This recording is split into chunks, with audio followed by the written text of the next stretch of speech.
अजिंक्य Maharashtra news, एका सामान्य माणसाची अनोखी सुरुवात.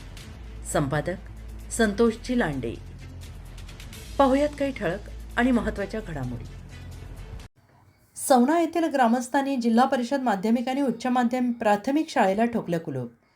सवना सेनगाव तालुक्यातील सवना येथील जिल्हा परिषद माध्यमिक आणि उच्च माध्यमिक शाळेला आज दिनांक 6 जुलै रोजी शाळा व्यवस्थापन समिती आणि ग्रामस्थांनी शाळेला कुलूप ठोकलंय.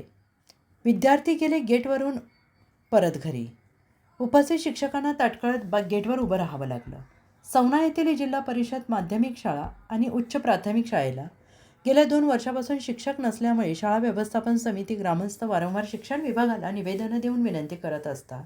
त्यांच्या निवेदनाला केराची टोपली दाखवत शिक्षण विभागाने दुर्लक्ष केलं आहे. तर आज दिनांक 6 जुलै रोजी सवना येथील जिल्हा परिषद माध्यमिक शाळेचे शाळा व्यवस्थापन समिती अध्यक्ष सुनील नायक, उपाध्यक्ष राजेश नायक आणि समितीतील सदस्य आणि पालक ॲडव्होकेट प्रवीण नायक, शिवाजी नायक, बबनराव नायक, बालासाहेब नायक, राजेश भालेराव, किशोर भालेराव, विष्णू राठोड, दीपक नायक, धनंजय वानखेडे, अमोल भालेराव, संतोष क्षीरसागर, गणेश नाईक यांच्यासह गावातील पालकवर्ग आणि समितीतील सर्व सदस्य उपस्थित होते. शिक्षक नसल्यामुळे नाईलाजाने ग्रामस्थांना शाळेला कुलूप ठोकण्याची वेळ आली. सविस्तर माहिती अशी की या शाळेची विद्यार्थी संख्या एकूण 300च्या आसपास आहे. शाळेला गोरेगाव केंद्र अंतर्गत मोठी शाळा मानल्या जाणाऱ्या सवना येथील जिल्हा परिषद प्राथमिक शाळा या शाळेला 9 शिक्षक मान्य असताना या शाळेला फक्त 3 शिक्षक कार्यरत आहेत. यामधील 2 शिक्षकांना SIRचे काम लावलेले आहे, तर शाळेला एकच शिक्षक शाळा सांभाळतो. असा गंभीर प्रश्न निर्माण झाल्यामुळे शाळेतील विद्यार्थ्यांचे होणारे शैक्षणिक नुकसान विचारात घेता नाविलाजाने ग्रामस्थांनी शाळा बंद ठेवण्याचा निर्णय घेतला आहे. तसेच या शाळेला 2 दिवसात शिक्षक न मिळाल्यास शाळा समितीच्या वतीने आणि गावकऱ्यांच्या वतीनं रास्ता रोको आंदोलन करण्याचा इशारा दिला आहे. यावेळी गोरेगाव पोलीस स्टेशनचे पोलीस निरीक्षक हनुमंत भिंगारे यांनी भेट देऊन समस्या जाणून घेतल्या आहेत. परंतु शिक्षण विभागाने या शाळेला तात्काळ शिक्षक द्यावेत अशी मागणी शाळा व्यवस्थापन समिती आणि ग्रामस्थांनी केली आहे.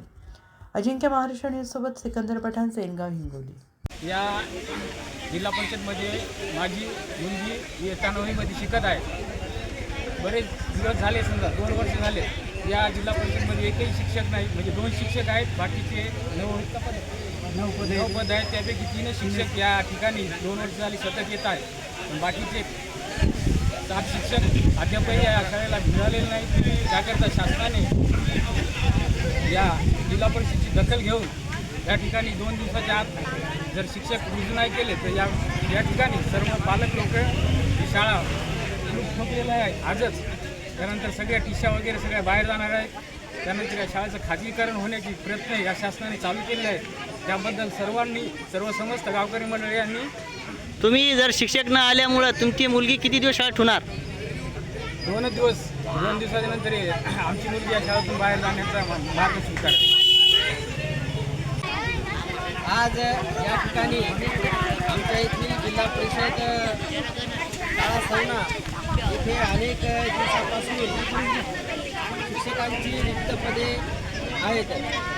वारंवार शाळा समितीने गावकऱ्याने पाठपुरावा करून सुद्धा व लेखी निवेदन देऊन सुद्धा काही शिक्षकाच्या ऑर्डर निघल्या, पण ते या ठिकाणी अजून सध्या रुजू झालेले नाही. तरी तात्काळ लवकरात लवकर या ठिकाणी शिक्षकांना येऊन रुजू व्हावं आणि त्यातले एक शिक्षक नाईक सर हे रुजू आज झालेले आहेत.